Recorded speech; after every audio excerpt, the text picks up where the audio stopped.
Redmi MI Poco যে কোনো স্মার্টফোনের মধ্যেই আমরা এডিশনাল সেটিংটি দেখতে পাই। দেখুন, সেটিং ওপেন করলেই যে সকল সেটিংগুলো আমরা দেখতে পাই সব সেটিংয়ের কিন্তু আলাদা আলাদা কাজ রয়েছে। তো আজকে আমি আপনাদের ফোনের এডিশনাল সেটিংয়ের মধ্যে কিছু গুরুত্বপূর্ণ তথ্য দেব। যদি আপনার ফোন হ্যাং করে, স্লো চলে, গরম হয়, আপনি নতুন ফোনটি কিনে কিছুদিন ব্যবহার করার পর দেখছেন ফোনটি স্লো চলছে, হ্যাং করছে, তার কারণ এই এডিশনাল সেটিংয়ের মধ্যেই রয়েছে। তো আপনি যদি এই এডিশনাল সেটিংয়ের ভেতরে কিছু সেটিংকে বন্ধ করতে পারেন তো আপনার ফোনটির হ্যাং বা স্লো সমস্যা বন্ধ হয়ে যাবে। তো চলুন ভিডিওটি স্টার্ট করা যাক। আপনি আপনার ফোনের সেটিংটি ওপেন করবেন। সেটিং ওপেন করার পর এখানে আপনি একটু স্ক্রল করে নিচের দিকে আসবেন। আসার পর এখানে দেখতে পাচ্ছেন এই যে এডিশনাল সেটিং, এই এডিশনাল সেটিং এর মধ্যে আপনি একবার ক্লিক করবেন। যখনই এডিশনাল সেটিং এর মধ্যে আপনি ক্লিক করবেন, একটু স্ক্রল করে নিচের দিকে আসবেন। এখানে একটি সেটিং দেখতে পাচ্ছেন ডেভেলপার অপশন। এই ডেভেলপার অপশনটিকে আপনি ওপেন করবেন। দেখুন, ডেভেলপার অপশনটি যখনই ওপেন করবেন এরকম অনেকগুলি সেটিং আপনারা আবার এর ভেতরে পেয়ে যাবেন। ঠিক আছে, তো এখান থেকে আপনাদের ফোনটির হ্যাং সমস্যা বা স্লো সমস্যা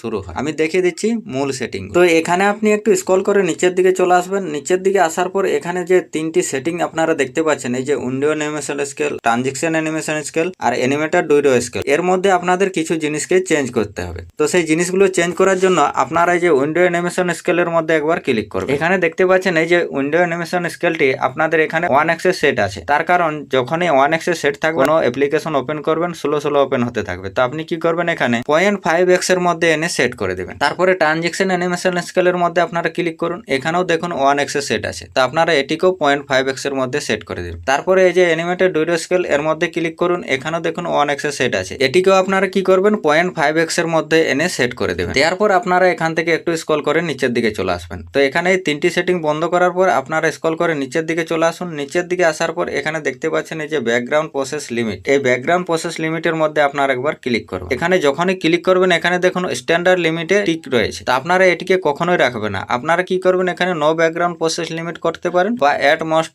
1 প্রসেস লিমিটেও করতে পারেন। তার কারণ আমাদের ফোনের মধ্যে যতগুলো অ্যাপ্লিকেশন রয়েছে সব অ্যাপ্লিকেশনগুলো যদি স্ট্যান্ডার্ডে সেট থাকে তো আমাদের অ্যাপ্লিকেশনগুলো ব্যাকগ্রাউন্ডে অটোমেটিক রান করতে থাকে। আর যখনই ব্যাকগ্রাউন্ডে রান করতে থাকবে, আমরা যে কোনো অ্যাপ্লিকেশন যদি ওপেন করি ব্যাকগ্রাউন্ডে রানিংটি অন থাকার কারণে আমাদের যে অ্যাপ্লিকেশনটি আমরা ব্যবহার করছি সেই অ্যাপ্লিকেশনটি ওপেন হতে সময় লাগে, ফোনটি হ্যাং করে স্লো চলে। আপনারা কি করবেন, এখানে ক্লিক করার পর অ্যাট মোস্ট 1 প্রসেস বা নো ব্যাকগ্রাউন্ড প্রসেস লিমিটে এনে সেট করে আপনারা এখান থেকে ব্যাক চলে আসুন। ব্যাক আসার পর আপনারা আবার এডিশনাল সেটিং এর মধ্যে চলে আসুন। এখানে আসার পর আপনারা কি করবেন, এই যে অ্যাক্সেসিবিলিটি সেটিং রয়েছে এই অ্যাক্সেসিবিলিটি সেটিং এর মধ্যে আপনারা একবার ক্লিক করবেন। দেখুন, অ্যাক্সেসিবিলিটি সেটিং এর মধ্যে যখনই ক্লিক করবেন উপরে কিছুগুলি সেটিং আপনারা দেখতে পাবেন। যদি এই সেটিংগুলো না থাকে তো আপনাদের পরপর সেটিংগুলো দেওয়া থাকবে। আমি যে সেটিংগুলির কথা বলছি, তো এখানে রয়েছে ফিজিক্যাল। আপনারা এই যে লাস্টে ফিজিক্যাল রয়েছে এই ফিজিক্যালের মধ্যে আপনারা একবার ক্লিক করবেন। এখানে আপনারা কি করবেন, দুটি সেটিংকে বন্ধ করবেন। দুটি সেটিং কি এখানে পাওয়ার বটন, কল এন্ড। বন্ধুরা, আমরা যখন কোনো কল করি, যখন কোনো কল আসে, যদি আপনাদের পাওয়ার বটন, কল এন্ডটি অন থাকে তো সেটি কি হবে, আমরা যখনই পাওয়ার বটনটি দাবাবো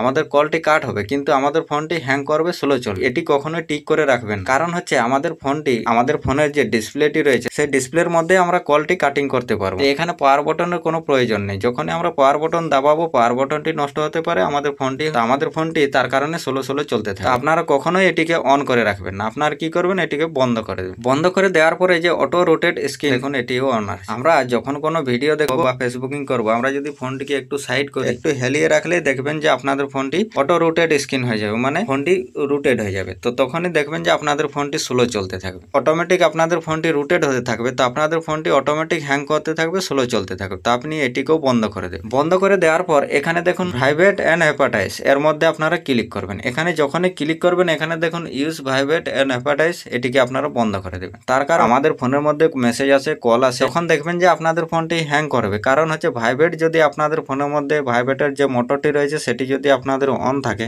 তো যখনই কোনো মেসেজ আসবে আপনাদের ফোনটি ভাইব্রেট হতে থাকবে। আর যখনই ভাইব্রেট হবে আপনাদের ফোনটি হ্যাং করবে। কারণ হচ্ছে সেই ভাইব্রেট মোটরটি ঘুরতে থাকবে, যার কারণে আপনাদের ফোনটি হ্যাং করতে থাকবে, স্লো চলতে থাকবে। তো আপনি কি করবেন, এটিকেও বন্ধ করে এখান থেকে ব্যাক চলে আসবেন। এবার এখন যে বোনাস টিপসটি দেবো, যদি আপনাদের এই সেটিংগুলো করার পরে আপনাদের ফোনের হ্যাং সমস্যা দূর না হয় তাহলে আপনারা কি করবেন, অ্যাক্সেসিবিলিটি সেটিং এর মধ্যে আরেকবার ক্লিক করুন। এখানে দেখুন ভিশন লেখা রয়েছে, এই ভিশনের মধ্যে আপনারা একবার ক্লিক করুন। এখানে ক্লিক করার পর নিচে দেখতে পাচ্ছেন রিমুভ অ্যানিমেশন। এই রিমুভ অ্যানিমেশনটি আপনারা যখনই অন করে দেবেন, আপনাদের কাছে যে কোনো স্মার্টফোনের থাক, যখনই আপনারা অন করে দেবেন তখনই দেখবেন যে আপনাদের ফোনের হ্যাং সমস্যা দূর হয়ে গেছে। তো যদি এই সেটিংগুলো আপনারা ঠিক মতন ভাবে অ্যাপ্লাই করেন আপনাদের স্মার্টফোনের মধ্যে, তো আমি গ্যারান্টি দেবো যে আপনাদের ফোনের হ্যাং সমস্যা বা স্লো সমস্যা কিছুটা হলেও আপনারা দূর করতে পারবেন। তো ভিডিওটি যদি ভালো লাগে লাইক, শেয়ার, কমেন্ট অবশ্যই অবশ্যই করবেন। আর আজকের মতো ভিডিওতে এ পর্যন্তই, দেখা হবে অন্য কোনো ভিডিওতে। ততক্ষণ জয় হিন্দ, বন্দে মাতরম।